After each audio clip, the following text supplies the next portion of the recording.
ففروا إلى الله إني لكم منه نذير مبين. Baik, terkait ini subhat di masyarakat itu tentang jimat, Tat. Tentang jimat, mereka itu berdalil bahwa Nabi Musa itu punya jimat namanya tongkat, Tat. Itu mereka itu menganalogikan ke sana, Tat, gitu loh. Hal itu boleh selama dia minta pada Allah gitu, Tat.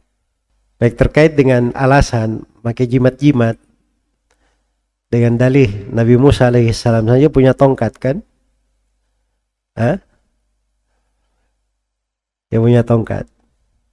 Jadi sepanjang hal tersebut berasal dari kita hanya mengharap dari Allah, maka itu nggak ada masalah.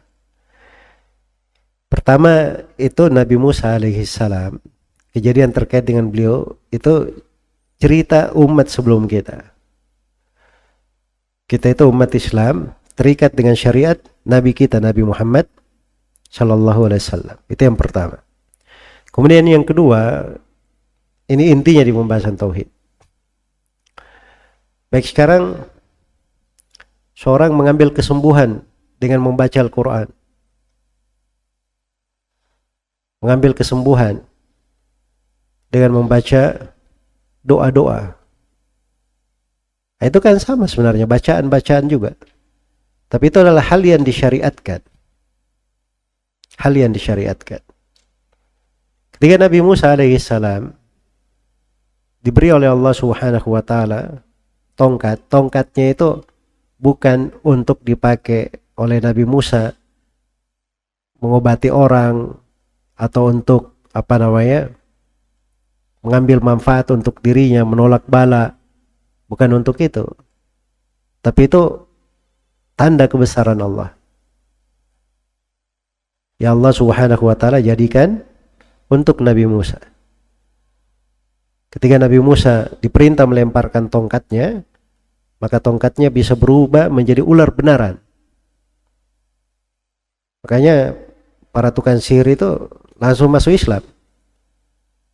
Sebab mereka tukang sihir yang paling hebat di masa itu, di masa Firaun itu berbangga dengan sihir di masa itu.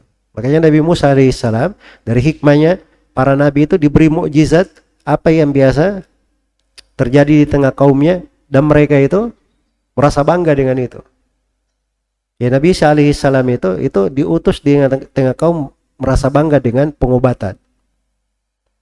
Makanya beliau diberi dari tanda kenabian, bisa menyembuhkan orang yang sakit, orang buta pun bisa beliau sembuhkan, bisa menghidupkan orang mati dengan izin Allah. Jelas ya? Nabi Muhammad diutus di tengah kaum yang merasa bangga dengan kefasihannya, kaum musyrikin. Begitu Al-Quran datang turun, mereka nggak bisa mendatangkan satu ayat yang semisal dengan itu. Jelas ya? Baik. Ya, Nabi Musa alaihissalam itu diberi tongkat. Kalau diperintah untuk melemparkannya, berubah menjadi ular benaran. Tukang sihir tahu, sehebat-hebat sihirnya mereka itu hanya mampu melempar tali, dia hayalkan ke mata orang, ke hati orang, bahwa tali ini ular bergerak. Padahal mereka tahu itu tali. Jadi begitu dia lihat tongkat Nabi Musa berubah menjadi ular benaran, nah ini mereka tahu bahwa ini bukan dari sisi manusia. Ini pasti dari sisi yang mencipta. Nah, langsung mereka masuk Islam. Jelas ya? Langsung mereka masuk Islam.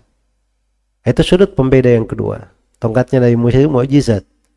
Tidak dipakai oleh Nabi Musa untuk mengambil manfaat atau menolak bahaya. Beda dengan orang yang pakai jimat-jimat itu, dia pakai untuk mengambil manfaat dan menolak apa? Bahaya. Kemudian yang ketiga, itu tadi saya berbicara tentang sebab syar'i. Sesuatu itu kalau dia ada sebab disyariatkan, dibolehkan. Iya, minum obat bagaimana? Untuk sembuh.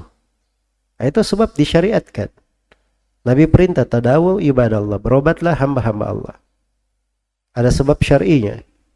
Atau ada hubungan sebab akibat dalam kehidupan. Dimaklumi secara qadari. Iya. Seorang misalnya dia makan cabai 1 kilo, kira-kira menjadi sebab perutnya masalah atau tidak? Nah, itu sebab qadari namanya. Jelas ya? Biasanya seperti itu. Saya ambil paku, saya pukul pakunya. Ya. Saya berkata ini paku ini masuk menembus ke meja disebabkan karena apa? Pukulan paku. Nggak usah tanya dalilnya apa. Itu dimaklumi. Hal yang seperti itu nggak ada masalah. Ini jimat-jimat tidak ada kaitannya dengan sebab syar'i, tidak ada kaitannya dengan sebab qadari. Hubungan sebab akibat itu tadi yang berjalan secara kenyataan di tengah manusia, tidak ada hubungannya. Nah, makanya datang kaidah di pembahasan tauhid bersandar kepada sebuah sebab yang Allah tidak syariatkan dan bukan Allah takdirkan, maka itu adalah syirik asghar. Hukumnya adalah syirik apa? Syirik asghar. Itu salah satunya bersandar kepada jimat-jimat. Nabi Musa alaihissalam itu diperintah oleh Allah, tongkatnya itu perintah. Jadi dia kaitannya kalaupun ada hal yang terkait dengan itu disebut sebab syar'i namanya. Nggak bisa disamakan dengan apa? Dengan jimat-jimat. Baik, itu tiga sudut secara ringkas ya untuk syubhat tersebut. Ya mungkin saya bisa sampaikan sudut-sudut yang lain, cuman nggak usah banyak-banyak. Itu dulu untuk mudah untuk memahami.